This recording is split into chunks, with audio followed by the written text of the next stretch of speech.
और नमस्कार प्रिय छात्रों, तमाम छात्रों का ग्रामीण डिफेंस एकेडमी के इस डिजिटल प्लेटफॉर्म पर हार्दिक स्वागत। प्रिय छात्रों, रोज की भांति आज अपने 10वां एपिसोड लेके आ रहे हैं।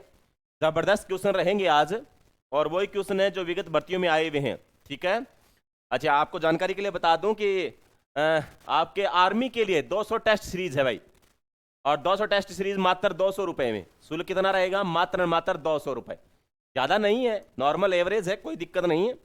और जिन बच्चों ने एक्स और वाई ग्रुप के लिए अभी तक कोई ऑनलाइन कोर्स नहीं ले रखा, वो सीधा सीधा ग्रामीण डिफेंस एकेडमी के ऐप को डाउनलोड कर लीजिएगा और तुरंत प्रभाव से इसका बेनिफिट लीजिएगा।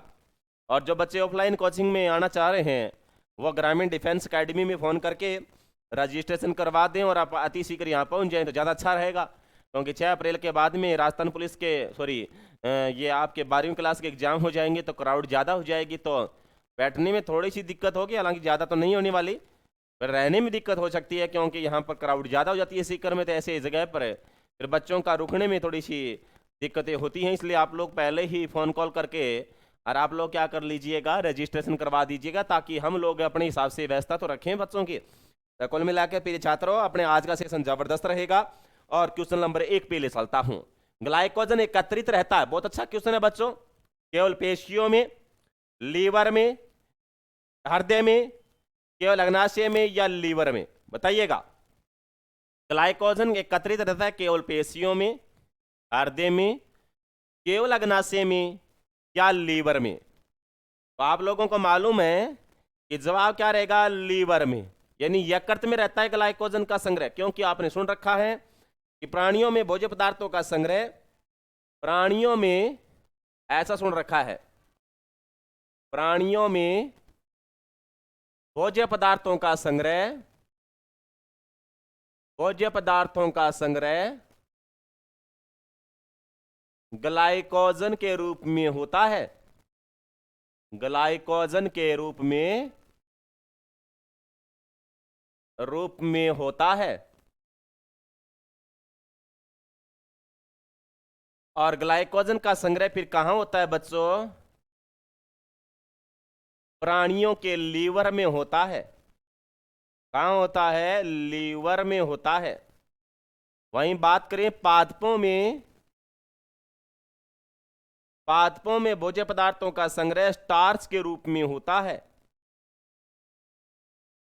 ध्यान रखना है ये बात। और आपको मालूम है कि ग्लाइकोजन आयोडीन के साथ गहरा लाल रंग देता है।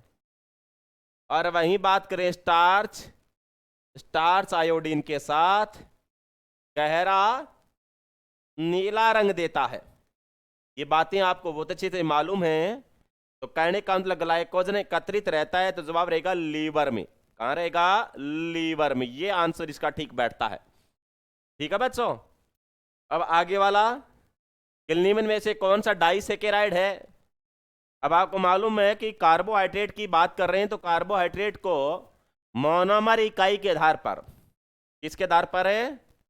मोनोमर इकाई के आधार पर। किसको? कार्बोहाइड्रेट्स को। कार्बोहाइड्रेट क्या होती हैं बच्चों? शर्कराएं होती हैं। कार्बोहाइड्रेट्स क्या होती हैं? शर्कराएं होती हैं। और इनको मोनोमर इकाई के आधार पर कितने भागों में बांटा गया है? 3 भागों में। किसको? मोनोमर इकाई के आधार पर कार्बोहाइड्रेट कितने भागों में बांटी गई है? 3 भागों में। एक होती है मोनोसेकेराइड, फिर दूसरी होती है डाइसेकेराइड, और फिर तीसरी होती है पॉलीसेकेराइड। यानी मोनोमर इकाई के आधार पर कार्बोहाइड्रेट को कितने भागों में बांट दिया गया प्रिय छात्रों? तो 3 भागों में। Monosaccharide, disaccharide, polysaccharide. Monosaccharide, monosaccharide, disaccharide और पॉलीसेकेराइड। तो मोनोमर इकाई के आधार पर कार्बोहाइड्रेट को कितने भागों में बांट दिया गया है? 3 भागों में। Monosaccharide, disaccharide, polysaccharide. मोनोमर इकाई की संख्या कितनी होती है? 1 होती है। डाइसेकेराइड में मोनोमर इकाई की संख्या 2 होती है, और पॉलीसेकेराइड में 2 से अधिक होती है। ठीक है। फिर बात आती है कि मोनोसेकेराइड का जल अपघटन नहीं होता, इनका होता है, इनका होता है। ये स्वाद में अत्यधिक मीठे होते हैं, अत्यधिक मीठे होते हैं। ये अत्यधिक मीठे नहीं होकर मीठे ही होते हैं, परंतु मीठे जरूर होते हैं, ये स्वाद मीठे नहीं होते। अब ध्यान करना, इस प्रश्न को लेके आ रहा हूं मैं, इसका जवाब सही क्या बैठेगा। अब मोनोसेकेराइड में कौन कौन आते हैं, ग्लूकोज, ग्लूकोज, फ्रैक्टोज, क्या नाम है बच्चों, फ्रैक्टोज, गलेक्टोज, क्या नाम है, गलेक्टोज, और क्या है, मेनोज। ये किसके उदाहरण हैं, मोनोसेकेराइड के। फिर बात करें डाइसेकेराइड की, डाइसेकेराइड में कौन कौन से आते हैं, सुक्रोज, लैक्टोज, माल्टोज। ये किसके उदाहरण हैं, तो डाइसेकेराइड के। बात है पॉलीसेकेराइड के, सेलुलोज। अच्छे से मालूम है आप लोगों को, पूरा क्लियर करवा रहा हूं। ग्लाइकोजेन, क्या है बच्चों, glycogen, starch, chitin, hyaluronic acid. क्या लाजे। अब प्रश्न पे आइएगा वापिस से, कि प्रश्न पूछ रहा है कि निम्न में से कौन सा डाइसेकेराइड है। अब डाइसेकेराइड इनमें से कौन सा है बच्चों, तो सीधा सीधा जवाब जाएगा आप लोगों का, डाइसेकेराइड है। तो डाइसेकेराइड में सुक्रोज, लैक्टोज, माल्टोज आते हैं, तो इसमें क्या है, येलोजी माल्टोज, ये आंसर ठीक है इसका। बाकी की गलैक्टोज, फ्रैक्टोज, ग्लूकोज, गलैक्टोज, फ्रैक्टोज, ग्लूकोज, ये किसके उदाहरण है, मोनोसेकेराइड के उदाहरण है। याला क्लियर। इस प्रकार से प्रश्नों को क्लियर करना होता है, क्योंकि आप लोग अंधेरे में टोरा नहीं लगा सकते, क्योंकि प्रश्न टेक्निकल आते हैं आजकल एग्जामों में। क्वेश्चन नंबर 3 पे ला चलता हूं आप लोगों को। न्यूक्लिक अम्ल बने होते हैं एक्सेस शर्करा से, अमीनो अम्लों से, न्यूक्लियोसाइड से या न्यूक्लियोटाइड से। ध्यान करना बच्चों, न्यूक्लिक अम्ल अमीनो एसिडों से मिलकर बने होते हैं, और अमीनो अम्लों के बहुलीकरण से प्रोटीन बनती है। अब प्रोटीन में क्या होते हैं, न्यूक्लिक अम्ल पाए जाते हैं। बहुलीकरण से क्या बनती है बच्चों, प्रोटीन बनती है। ये बात कि अमीनो अम्लों के बहुलीकरण से क्या बनती हैं, प्रोटीन्स बनती हैं। और प्रोटीनों के अंदर में क्या होते हैं, न्यूक्लिक अम्ल पाए जाते हैं। तो कुल मिलाकर के आपके समझ में आ गया कि न्यूक्लिक अम्लों का निर्माण और किससे होता है, प्रोटीनों का निर्माण न्यूक्लिक अम्लों से होता है, यानी अमीनो अम्लों से होता है। सीधा सीधा प्रश्न बनेगा। क्वेश्चन नंबर 4 पे ले चलता हूं। कौन सा एक कार्बोहाइड्रेट नहीं है, अभी बताया था मैंने, स्टार्च, ग्लाइकोजन, ये पॉलीसेकेराइड कार्बोहाइड्रेट के उदाहरण हैं। पॉलीसेकेराइड कार्बोहाइड्रेट के उदाहरण है बच्चों। और मोम क्या है, मोम एक वसा है, लिपिड है, ये है लिपिड। ठीक है, तो इसका सही आंसर क्या बैठेगा, ये रहेगा। ये कौन सा एक कार्बोहाइड्रेट नहीं है, तो आपका जवाब क्या रहेगा प्रिय छात्रों, लिपिड रहेगा, यानी मोम रहेगा। आगे बढ़ा। कैल्शियम आवश्यक है पेशी संकुचन में, रक्त का थक्का बनाने में, अस्थि निर्माण में, या सभी में। तो कैल्शियम किसके लिए आवश्यक है, पेशी संकुचन में आवश्यक है, रक्त का थक्का बनाने में भी आवश्यक है, हड्डियों के निर्माण में भी आवश्यक है, और उपरोक्त सभी। कुल मिलाकर के सही आंसर रहेगा उपरोक्त सभी। कैल्शियम किस में आवश्यक होता है बच्चों, तो सभी में रहेगा, पेशी संकुचन में भी रहेगा, रक्त का थक्का बनाने में भी रहेगा, हड्डियों के निर्माण में भी रहेगा। आंसर बैठेगा उपरोक्त सभी। ठीक है, और आपको मालूम है कि कैल्शियम और हमारे हड्डियों के निर्माण में कैल्शियम व पोटेशियम की आवश्यकता होती है, और इनका नियमन कौन करता है, ये ध्यान करना बच्चों। इनका नियमन पैराथायराइड ग्रंथि जो होती है, पैराथायराइड ग्रंथि, इसे निकलने वाला पैराथायराइड हार्मोन करता है, पैराथायराइड हार्मोन करता है। इस हार्मोन को कोलिप हार्मोन के नाम से भी जानते हैं। ठीक है, तो कुल मिलाकर इसका आंसर क्या बैठा आपका कि सभी। क्वेश्चन नंबर 6 पे ले चलता हूं। अतिशीघ्र ऊर्जा प्रदान करने वाला पोषक तत्व कौन सा है, बताइएगा जरा। जल्दी ऊर्जा देने वाला, वसा, प्रोटीन, कार्बोहाइड्रेट, विटामिन्स। बताओ भाई, आपको इतना तो मालूम होगा कि विटामिनों से कोई ऊर्जा प्राप्त नहीं होती। विटामिन क्या करते हैं, रोग प्रतिरोधक क्षमता बनाते हैं, यानी रोगों से सुरक्षा करवाते हैं, रोगों से सुरक्षा कर, रोग प्रतिरोधक क्षमता, इनके लिए कौन उत्तरदायी होते हैं, तो जवाब रहेगा विटामिन्स।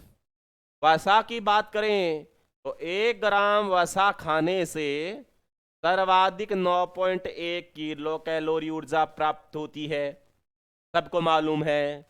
प्रोटीन की बात करें तो 1 ग्राम प्रोटीन खाने से और कितनी बच्चों 4 किलो कैलोरी ऊर्जा प्राप्त होती है।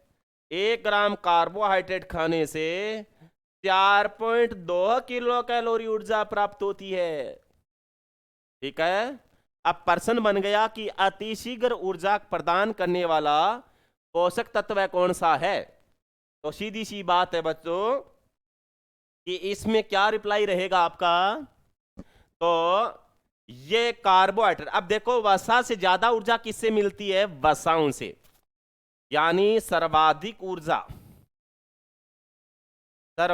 ऊर्जा कौन देगा,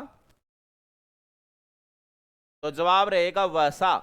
परंतु अतिशीघ्र ऊर्जा कौन देते हैं, तो जवाब रहेगा कार्बोहाइड्रेट्स। चलो जी, तो अतिशीघ्र ऊर्जा प्रदान करने वाला पोषक तत्व कौन सा होगा, तो आपका राइट आंसर क्या रहेगा प्रिय छात्रों, तो कार्बोहाइड्रेट्स रहेंगे। ठीक है, तो कुल मिलाकर के आपका सही जवाब क्या बैठा, कार्बोहाइड्रेट्स। आगे वाला 7वां क्वेश्चन, वह तत्व जो जंतु कोशिका के बाहर बाहुलता में पाया जाता है, यानी जंतु कोशिकाओं के अंदर नहीं होता, बाहर की बात कर रहा है ये। अब बाहर की बात करें तो देखो कि बाहर में तो सोडियम ही होता है प्रिय छात्रों। ठीक है, सोडियम क्यों होता है, क्योंकि सोडियम क्या होता है, खारे पानी से बनता है, सबको मालूम है। तो बाहर में प्राप्त होने वाला कौन सा रहेगा, फिर सोडियम ही रहेगा, क्योंकि ये समुद्र के खारे पानी से तैयार होता है, समुद्र के खारे पानी से। और आपको यह भी मालूम होना चाहिए कि सोडियम वाष्पीकरण विधि द्वारा प्राप्त किया जाता है। कौन सी विधि के द्वारा, वाष्पीकरण। जबकि आयोडीन क्या है, उध्रुवपातन विधि द्वारा। इस क्वेश्चन का सही आंसर क्या होगा बच्चों, सोडियम रहेगा। और ये सोडियम क्या करता है, जल के अणुओं को बांधे रखता है, अर्थात हाइड्रोजन ऑक्सीजन के बॉन्ड को मजबूत करता है, हमारे शरीर के अंदर डिहाइड्रेशन को खत्म करता है, यानी निर्जलीकरण को ठीक करता है। आपको मालूम है कि ORS का जो घोल होता है उनके अंदर क्या होता है, सोडियम ही होता है। ओरल रिहाइड्रेशन सॉल्यूशन, ORS का मतलब क्या समझे, ओरल रिहाइड्रेशन सॉल्यूशन। ठीक है प्रिय छात्रों, तो कुल मिलाकर के आपके समझ में आ गया। आयोडीन की बात करते हैं, ये उध्रुवपातन विधि द्वारा प्राप्त होता है, और ये इसकी कमी से किसका निर्माण नहीं होता, थायरोक्सिन का निर्माण नहीं होता। और थायरोक्सिन की कमी से क्या हो जाता है बच्चों, थायराइड ग्रंथि सूज कर लटक जाती है। उस रोग का नाम क्या है, घेंगा, गलगैंड, या बच्चों गोइटर रोग है। ठीक है ना, गोइटर ये है। अब बात आ गई पोटेशियम की। पोटेशियम क्या करता है, आवेगों का संचरण करवाता है, आवेगों का संचरण, या मैं यूं कह दूं सूचनाओं का आदान प्रदान। सूचनाओं का आदान प्रदान का मतलब क्या समझे प्रिय छात्रों, कि जैसे कई बच्चों के पैरों में गुदगुदाई होती है, कईयों के नहीं होती। कईयों के यहाँ हथेली में गुदगुदाई करते हैं तो होती है, कईयों के नहीं होती। कईयों के यहाँ कमर में हाथ लगाया जाएगा ऐसे होंगे वो, इसका मतलब ठीक है। और यदि ऐसा नहीं हो रहा है, इसका मतलब उसमें किसकी कमी है? तो पोटेशियम की कमी है। तो पोटेशियम क्या करता है? हमारे शरीर में सूचनाओं का आदान प्रदान करवाता है, यथार्थ आवेगों को ले जाने का काम करता है। फेरस क्या करता है बच्चों? हीमोग्लोबिन का निर्माण करवाता है।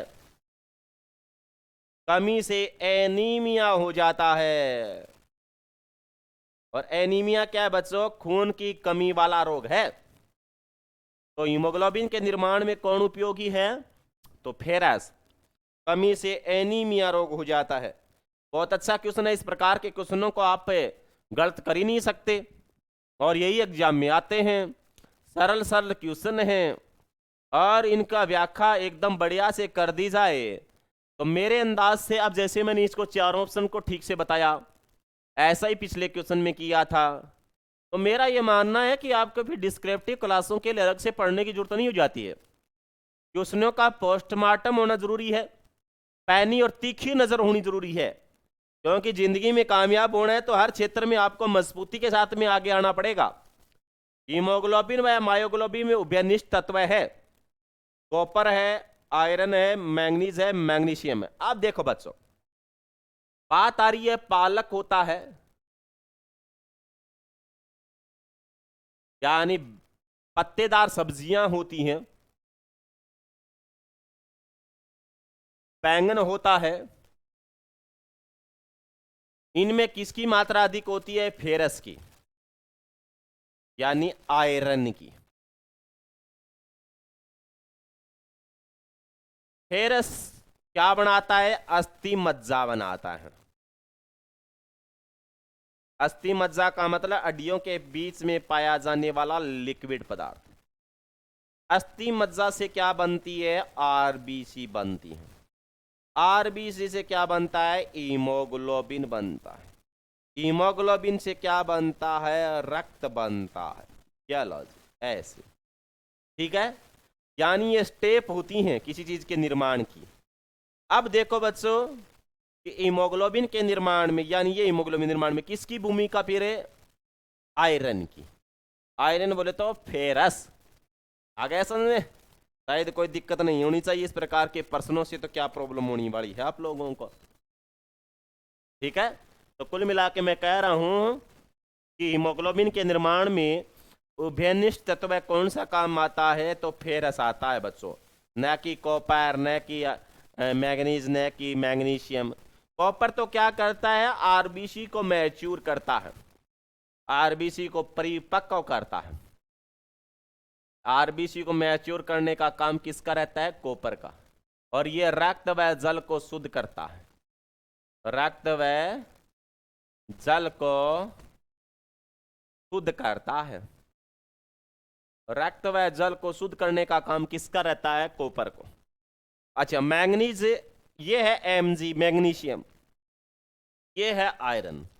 और आयरन मालूम है ही आप लोगों को कि फेरस का निर्माण, फेरस क्या करता है? हीमोग्लोबिन का निर्माण करवाएगा। और एमजी क्या करता है? शरीर की गतिशीलता बनाए रखता है। क्वेश्चन नंबर 9 पे आ जाओ सीधा सीधा।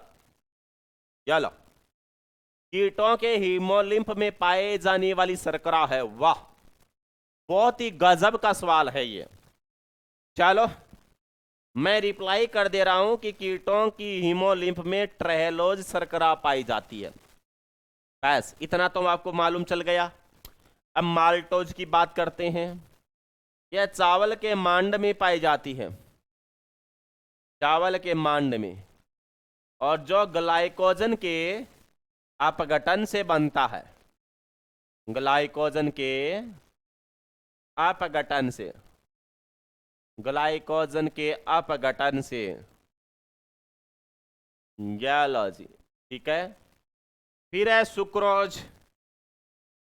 इसमें क्या होता है? सुक्रोज जो होता है इसे गन्ने की शर्करा के नाम से जानते हैं। इसे इक्सु शर्करा भी कहते हैं। इसे व्यापारिक शर्करा भी कहा जाता है। इसे टेबल शुगर भी कहते हैं। और इसे क्या कहते हैं बच्चों? भाई टेबल शुगर हो गया, व्यापारिक शर्करा हो गया, 100 शर्करा रसोई घर की शर्करा भी कहा जाता है। अब इसको समझना जरूरी है। क्या आपको मालूम भी है बच्चों कि रसोई गन्ने की बात करते हैं तो गन्ने से गुड़ चीनी बनते हैं। गुड़ चीनी कहाँ रहते हैं? और रसोई में रहते हैं। अतः इसको सुक्रोज को रसोई घर की शर्करा कह दिया गया। गुड़ चीनी से मिठाई बनती है जिसको टेबल पे सजा करके खाते हो आप, घर वाले फैमिली मेंबर के साथ में बैठ करके, तो इसको क्या बोल दिया गया भाई? Table sugar. गुड़ चीनी का व्यापार होता है इसलिए इसको क्या कह दिया गया? व्यापारिक शर्करा। गन्ने को ईख या इक्सु के नाम से जानते हैं, अतः इसे क्या बोल दिया गया? इक्सु शर्करा। अब है गलैक्टोज। ये मैंने कहा कि ये प्रकृति में स्वतंत्र नहीं होती, ये हमेशा किसके साथ होती है? लैक्टोज के साथ होती है। और किस में पाई जाती है बच्चों? दूध में पाई जाती है। चलो, अब दूध के अंदर कौन सी शर्कराएं होती हैं? लैक्टोज व गलैक्टोज दोनों होती हैं। और ज्यादा कौन सी होती है बच्चों? लैक्टोज होती है। और कीटों के हिमोलिम्फ में कौन सी हो गई फिर? ट्रहेलोज। चलो, अब बताओ, इस प्रकार के प्रश्न आपने पोस्टमार्टम कर दिया पूरे पूरे चारों ऑप्शंस का। अकेले एक ऑप्शन को बता करके आगे बढ़ जाऊं तो कहोगे जी ये तो आपने रटे रटाए उत्तर बता दिए। अच्छी बात नहीं है वो। इसलिए प्रत्येक क्वेश्चन का पोस्टमार्टम बड़े शिद्दत के साथ करना होता है ताकि आप लोग क्या है कि सिलेक्शन सुनिश्चित कर पाओ। क्वेश्चन नंबर 10 पे चलिएगा कि निम्न में किस पदार्थ की मात्रा कोशिका में सर्वाधिक होती है? बताओ भी बच्चों। कार्बोहाइड्रेट की, वसा की, प्रोटीन की, जल की। अब आपको मालूम है जल की मात्रा ज्यादा होती है। प्रोटोप्लाज्म जो जीव द्रव्य होता है उसमें जल की मात्रा बहुत अधिक होती है। और हमारे शरीर में भी पानी की मात्रा की बात की जाए तो किस पदार्थ की मात्रा? तो यहां कोशिका के अंदर जल की मात्रा ज्यादा होती है। और मानव शरीर की बात करें प्यारे बच्चों, मानव शरीर की बात करें तो अपने वयस्क अवस्था में पानी की मात्रा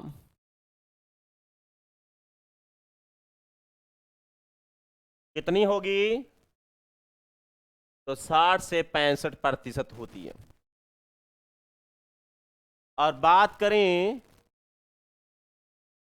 बच्चों में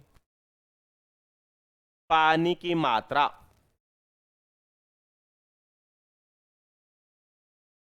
तो जवाब रहेगा 70 से 75%। चलो ठीक है, तो दोनों ही बातें क्लियर हो गई। यहां बात पूछ रहा है कि कोशिका के अंदर किसकी मात्रा अधिक होती है, तो सीधा सीधा जवाब चला जाएगा जल की मात्रा अधिक पाई जाती है। ग्लाइकोजन क्या है? ग्लाइकोजन अमीनो अम्लों का बहुलक है, या असंतृप्त वसा है, या ग्लूकोज का बहुलक है, या वसीय अम्ल का बहुलक है? तो ग्लूकोज का बहुलक है ग्लाइकोजन। ग्लाइकोजन की बात करें बच्चों तो आपको मैंने बताया था कि प्राणियों के अंदर भोज्य पदार्थों का संग्रह ग्लाइकोजन के रूप में होता है। और ग्लाइकोजन का संग्रह हमारे शरीर में लीवर में होता है। तो ग्लाइकोजन आयोडीन के साथ में गहरा लाल रंग देता है। तो ग्लाइकोजन ग्लूकोज का बहुलक है प्रिय छात्रों। ठीक है, आगे है क्वेश्चन नंबर 12। शर्करा है, शर्करा क्या है? अमीनो अम्लों का बहुलक है या वसीय अम्लों का बहुलक है? पॉलीहाइड्रोक्सी एल्डिहाइड कीटोन है? कोई नहीं। तो जवाब रहेगा कि शर्करा एल्डिहाइड व कीटोन है। क्यों है? मैंने आपको बताया कि शर्कराओं में एल्डिहाइड व कीटोन ग्रुप पाए जाते हैं, ऐसा मैंने कहीं बोला होगा। एल्डिहाइड व कीटोन समूह पाए जाते हैं, ऐसा मैंने बोला होगा। ठीक है।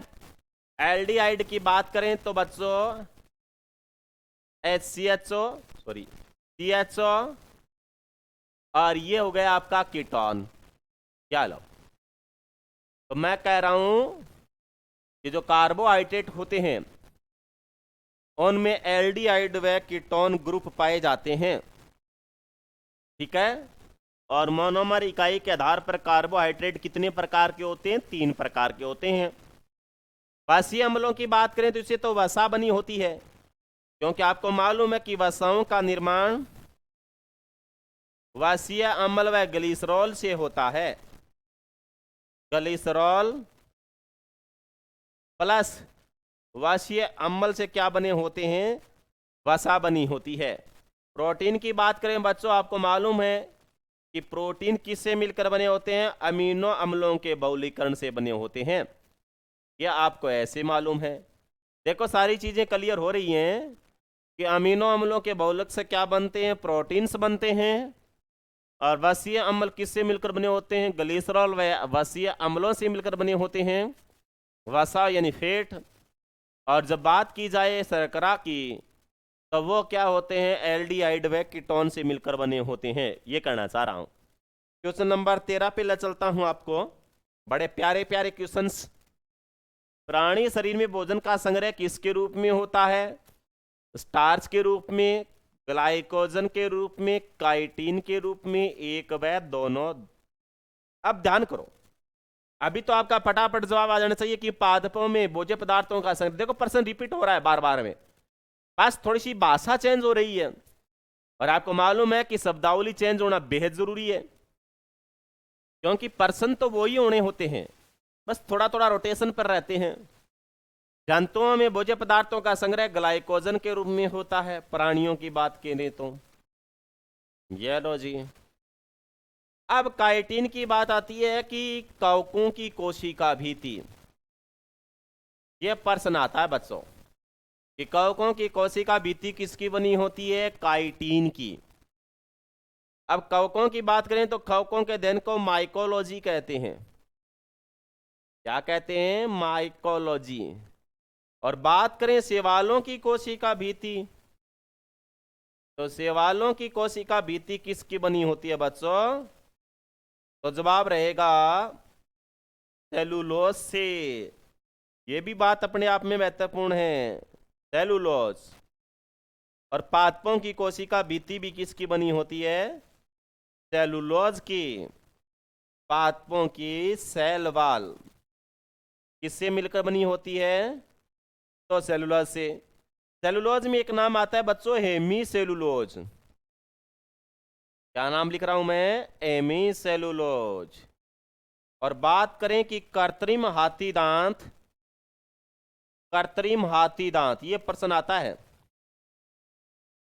कृत्रिम हाथी दांत, जो बंजारा जाति के लोग होते हैं, औरतें जो होती हैं कृत्रिम हाथी दांत की बनी हुई चूड़ियां पहनती हैं।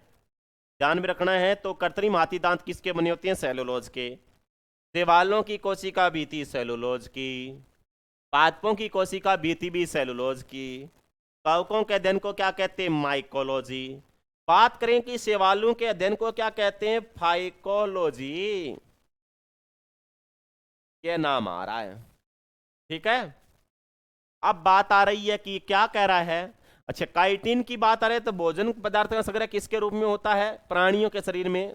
तो ग्लाइकोजन के रूप में। काइटिन की, अच्छा स्टार्च, पादपों में भोज्य पदार्थों का संग्रह किसके रूप में? तो स्टार्च के रूप में। आपको यह भी मालूम है कि आलू का काला पड़ना स्टार्च की अधिकता के कारण होता है। कई बार बच्चों आलू अंदर से काला हो जाता है, ऐसा क्यों? क्योंकि उसमें स्टार्च ज्यादा हो गया, नीला नीला सा हो जाता है ना। आपको ये भी याद रखना पड़ेगा कि स्टार्च आयोडीन के साथ कैसा रंग देगा? गहरा नीला रंग देता है। जबकि बात करें ग्लाइकोजन जो होता है उसका संग्रह कहाँ होता है, लीवर में होता है। और फिर आपको मालूम है कि ये आयोडीन के साथ कैसा रंग देगा, गहरा लाल रंग देता है। ये मैं पहले भी बता चुका हूं, फिर रिपीट कर रहा हूं, ठीक है।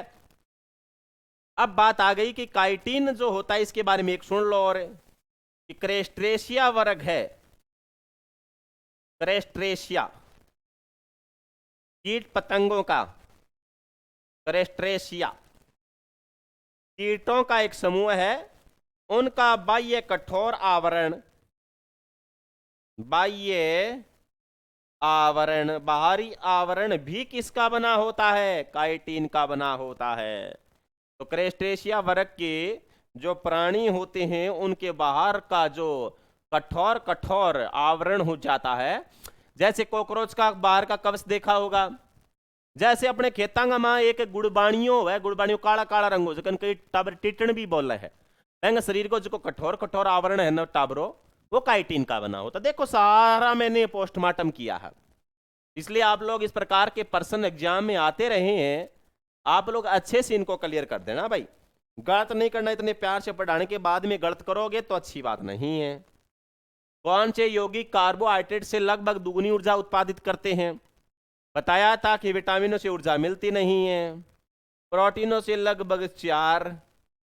अच्छा, बात करी कि ग्लूकोज की बात करें तो ये कार्बोहाइड्रेट हैं, इनसे क्या है 4.2, और वसा की बात करें तो 9.1। अब देखो कौन से यौगिक कार्बोहाइड्रेट से लगभग, यानी कार्बोहाइड्रेट लगभग दुगनी दुगनी तो यही दे रहे हैं, यानी वसा। तो आंसर क्या रहेगा, वसा, सॉरी हाँ ठीक है, यानी कार्बोहाइड्रेट से, कार्बोहाइड्रेट ग्लूकोज कार्बोहाइड्रेट है, तो इससे दुगनी ऊर्जा किस में होती है, वसा में होती है, फैट में होती है। 9.1 किलो कैलोरी होती है। वसाएं क्या करती हैं, थोड़ी लेट एनर्जी देती हैं, जबकि कार्बोहाइड्रेट अति शीघ्र ऊर्जा दे देते हैं। यही तो बस अंतर है, और है क्या, साधारण साधारण बातें हैं ये, ठीक है। विटामिन है ना, उनका निर्माण हमारे शरीर में नहीं होता, इनको बाहर से ग्रहण करना पड़ता है। ये अल्प मात्रा में ही काफी होते हैं, अल्प मात्रा में, ज्यादा दूर तो नहीं होती इनको बच्चों, अल्प मात्रा में। जैसे विटामिनों की बात करें तो विटामिन ए गाजर में होता है, गाजर 1 खा लियो ऐसे 10 खा लियो, बराबरी बात है, बराबरी असर करनी है। आ कोनी भी एक बट्ठल भर के गाजर खा लीजिए, विटामिन ए बोलो सारो और शरीर में मिल जाएगा, चश्मा उतरी जाएगी, ऐसा कुछ नहीं है। और विटामिन जो होते हैं इनकी अल्प मात्रा शरीर के लिए सफिशिएंट होती है, और ये ऊर्जा नहीं देते, ये तो केवल रोग प्रतिरोधक क्षमता ही बनाने का काम करते हैं। और ऊर्जा की बात करें तो जल से भी कोई ऊर्जा नहीं मिलती भाई बच्चों, ध्यान करना, क्योंकि ये जल तो ऑक्सीजन लेवल को मेंटेन करता है, शून्य ऊर्जा प्राप्त होती है। तो प्रश्न आ जाता है कि 1 गिलास जल में कितनी ऊर्जा होती है, 0 kilo calorie, 15 kilo calorie, 30 kilo calorie, 45 kilo calorie. जवाब क्या रहेगा, 0 किलो कैलोरी। तो इसमें आपका सही जवाब क्या था बच्चों, वसा था। क्वेश्चन नंबर आ गया आपका 15। प्रोटीन की इकाइयां जो लंबी श्रृंखला के रूप में जुड़कर प्रोटीन बनाती हैं कहलाती हैं शर्करा, प्यूरिन, पिरामिडिन, अमीनो अम्ल। प्रोटीन की इकाइयां जो लंबी श्रृंखला के रूप में जुड़कर प्रोटीन ने बनाती है कहलाती है अमीनो अम्ल। सुन रखा है, ऐसा मैं न जाने कितनी बार बोल गया। अमीनो अम्लों के बहुलीकरण से, अमीनो अम्लों के बाहुलीकरण से प्रोटीन बनते हैं, प्रोटीनों का निर्माण होता है, प्रोटीन बनते हैं। और ध्यान करना कि सभी एंजाइम्स प्रोटीनों से मिलकर बने होते हैं, सभी एंजाइम्स किससे मिलकर बने होते हैं, प्रोटीनों से। एंजाइम कौन से हैं, पेप्सिन है, रेनिन है, टाइलिन है, एमाइलेज है, लाइसो एंजाइम है। ये सारे के सारे एंजाइम जो हमारे शरीर में पाचन क्रिया को मजबूत करने का काम करते हैं। सुन रखा है आपने, rennin, pepsin, ptyalin, amylase, lyso. ये सारे के सारे क्या हैं बच्चों? एंजाइम्स होते हैं। और एंजाइम करते क्या हैं? पाचन क्रिया को मजबूत करते हैं। हमारी लार में, पेट में, लीवर में, आंत में इनका निर्माण होता है। अब मैं कह रहा हूं कि सभी एंजाइम प्रोटीनों से मिलकर बने होते हैं। जितने भी एंजाइम उनमें क्या पाते हैं? प्रोटीन। परंतु सभी प्रोटीन एंजाइम हो ऐसा जरूरी नहीं होता। क्या रखना ये बात कि सभी प्रोटीन एंजाइम हो ऐसा जरूरी नहीं है, परंतु सभी एंजाइम्स प्रोटीनों से मिलकर बने होते हैं। यानी सभी प्रोटीन एंजाइम्स होते हैं, परंतु सभी एंजाइम्स प्रोटीन होते हैं, परंतु सभी प्रोटीन एंजाइम हो ऐसा जरूरी नहीं है।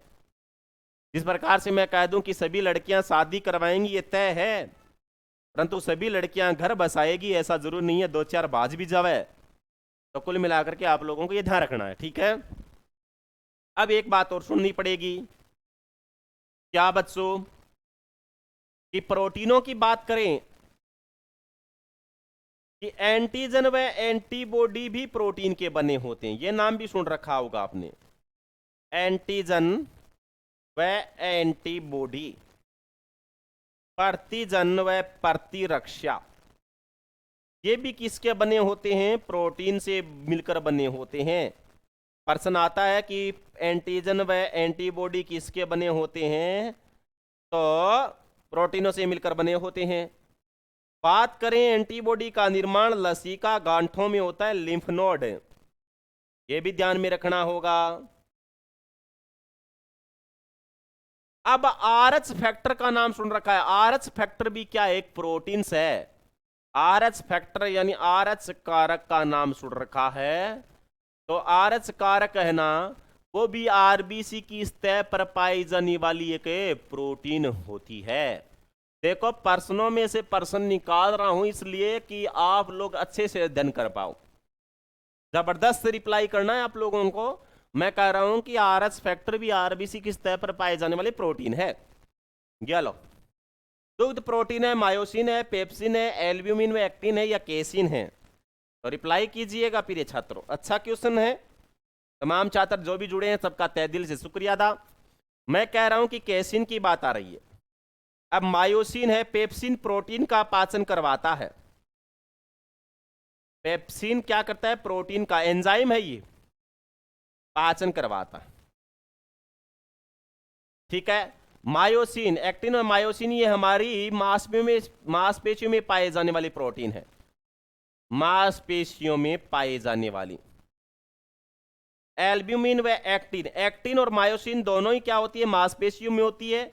एल्ब्यूमिन कहां होती है? रक्त में होती है। तो मैं रक्त व मांसपेशियां दोनों लिख देता हूं, क्योंकि एक्टिन होती है मांसपेशियों में। तो रक्त के अंदर पाए जाने वाली सर्वाधिक मात्रा की कौन सी प्रोटीन होती है बच्चों? तो एल्ब्यूमिन होती है सर्वाधिक मात्रा की।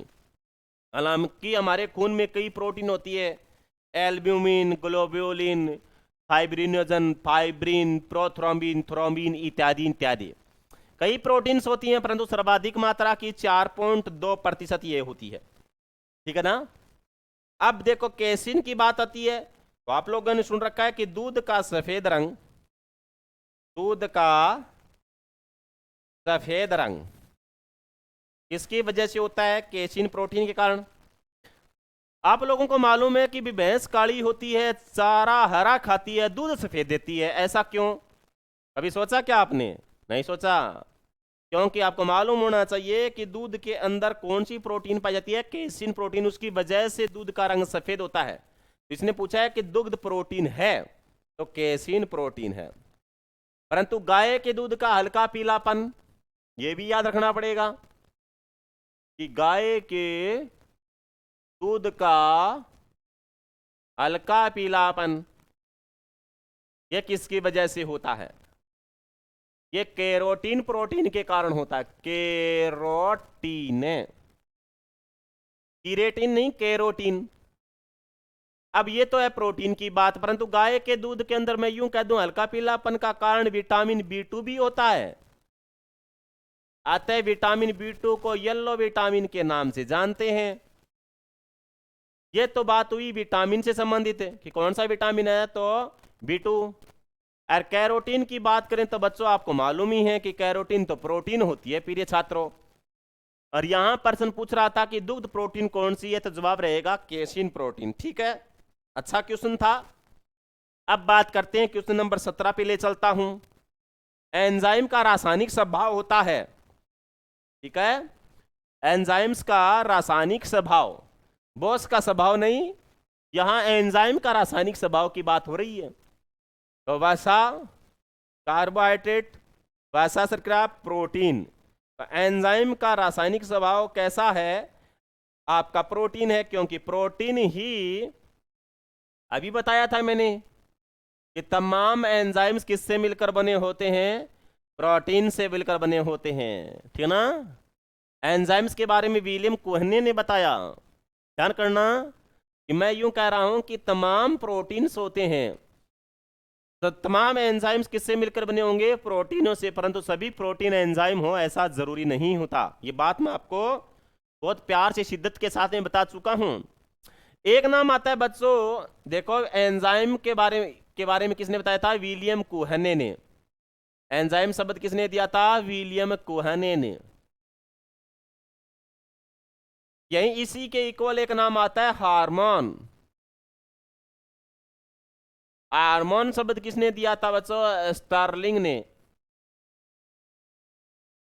या लो, एंजाइम शब्द किसने दिया? विलियम कोहने ने। और एंजाइम हार्मोन शब्द किसने दिया था?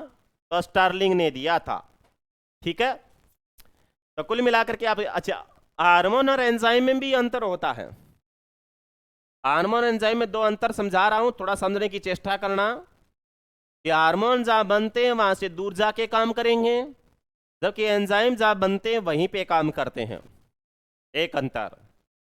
दूसरा नंबर बात यह है कि एंजाइम है ना, वह हमेशा ही बने रहते हैं, परंतु हार्मोन एक बार काम आने के बाद में इनका नए सिरे से निर्माण होता है।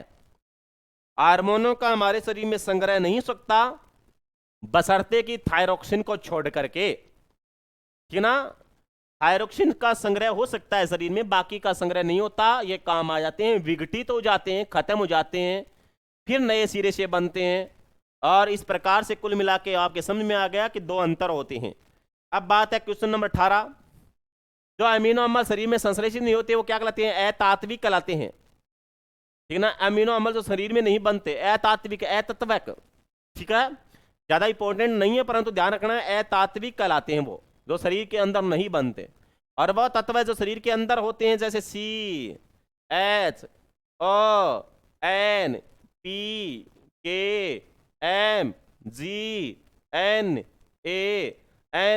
इत्यादि इत्यादि, ये सारे के सारे तत्व जो शरीर के अंदर होते हैं और वो संश्लेषित नहीं होते, वो अतात्विक कहलाते हैं, जिनका शरीर में निर्माण नहीं होता। क्वेश्चन नंबर 19 पे चलो। भारतवर्ष में शाकाहारी व्यक्तियों के लिए प्रोटीन का मुख्य स्रोत क्या है, बताइएगा। बहुत अच्छा क्वेश्चन, लेवल भी अच्छा, सारा कुछ अच्छा। भारतवर्ष में शाकाहारी व्यक्तियों के लिए प्रोटीन का मुख्य स्रोत क्या है? अंडा है, दाल है, सॉस है, या आलू है? तो जवाब रहेगा दाल है। अब आपको मालूम है कि सोयाबीन, अच्छे से सुनो बच्चों, सोयाबीन में होता है 42 से 43% प्रोटीन। फिर बात करें मुर्गी मांस के अंदर होता है 23% प्रोटीन। फिर है दूध व अंडे,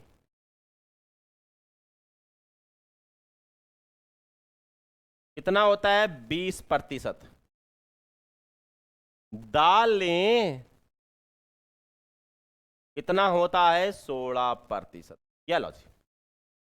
अब ये प्रश्न पूछ रहा है कि इंडियंस लोगों को प्रोटीन की पूर्ति किससे होती है? सोयाबीन से होती है, या मुर्गी मांस से होती है, या दूध अंडे से होती है, या दालों से होती है? बताइएगा प्यारे छात्रों। अब देखो, सबसे ज्यादा की वैसे डायरेक्ट बात पूछ ली जाए कि सर्वाधिक प्रोटीन किसमें होती है, तो सोयाबीन में। परंतु इसी के इक्वल दो और बता देता हूं। एक शैवाल का नाम है क्लोरेला, गर्म झरने होते हैं इनके अगल बगल में उगने वाली शैवाल, जिसके अंदर कितनी होती है? 63% प्रोटीन होती है। अतः इसे क्या कहते हैं बच्चों? आंतरिक शैवाल के नाम से जानते हैं, आंतरिक शैवाल। यह बात भी याद रखनी पड़ेगी क्योंकि प्रश्न ये आया था दिल्ली पुलिस में पिछली बार एग्जाम में। बात है कि स्पाइरुलिना शैवाल में, स्पाइरुलिना शैवाल में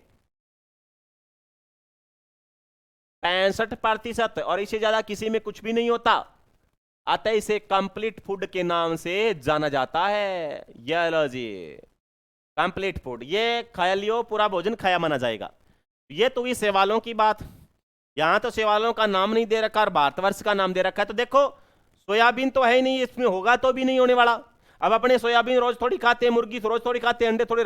दालें हम लोग लगभग क्या है, महीने के अंदर अपने घरों में 5-7 बार पक्की बन जाती है। जो हॉस्टल में रहते हैं, पीजी में रहते हैं, वो दाल खा खा के घोड़े बन बैठे हैं भाई सारे के सारे। तो अपने इंडियंस को पूर्ति किससे हो पा रही है? तो दालों से हो रही है। ये है आपका सही जवाब, ठीक है ना बच्चों? अच्छा रिप्लाई था। अब है बात 20वां number, last and final question.